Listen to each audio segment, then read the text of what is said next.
কর্ণগড়, ধ্বংসাবশেষ।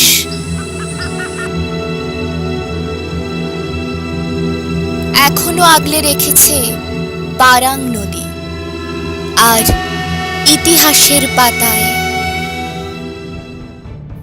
সাল 1799, গড় ঘিরে ফেলেছে ইংরেজরা। বন্দী হলেন রানী শিরোমণি। বিদ্রোহীদের জন্য গাছে গাছে ঝুলছে ফাঁসির দড়ি, নির্বিচারে করা হচ্ছে হত্যা। স্বামী অজিত সিংহের মৃত্যুর পর সবেমাত্র রানী হয়েছেন শিরোমণি।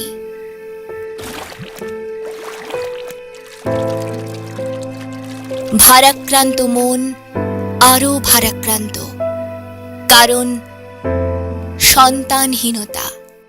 নাড়াজলের বিদ্রোহী জমিদার অযোধ্যা রামকে বন্দি করতে তৎপর হয়ে উঠেছিল ইংরেজ শাসক।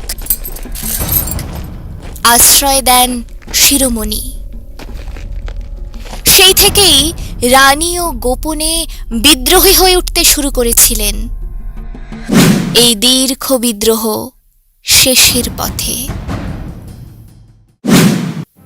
চড়া ভূমি রাজস্বের প্রতিবাদে দেখা দিল চরম কৃষক অসন্তোষ।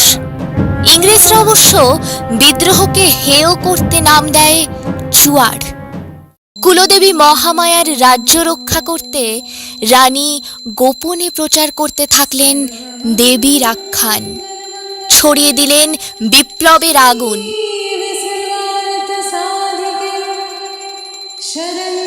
ব্যয় করতে থাকেন দুহাত উজাড় করে।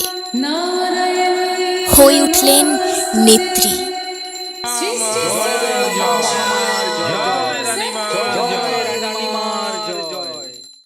রাজ্য রক্ষায় রানীর সঙ্গে হাত মিলিয়েছেন এককালের ঘোর শত্রু সর্দার গোবর্ধন দিকপতি। নেতৃত্বে আরও একজন, দাপুটে রঘুনাথ মাহাতো।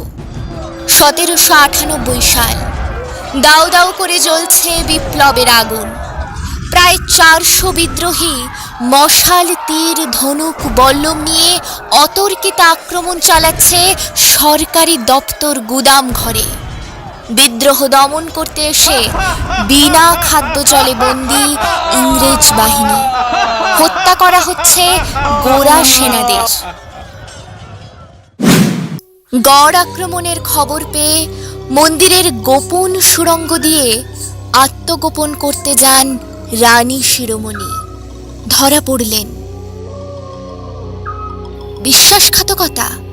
কেউ চিনিয়ে দিয়েছে গোপন সুড়ঙ্গ পথ। ব্রিটিশ ভারতের ইতিহাসে সম্ভবত তিনি প্রথম রাজনৈতিক বন্দী। শিরোমণি প্রজার স্বার্থে, দেশের হিতার্থে তুমি প্রথম রাজবন্দিনী। তবে বিদ্রোহের অবসান না।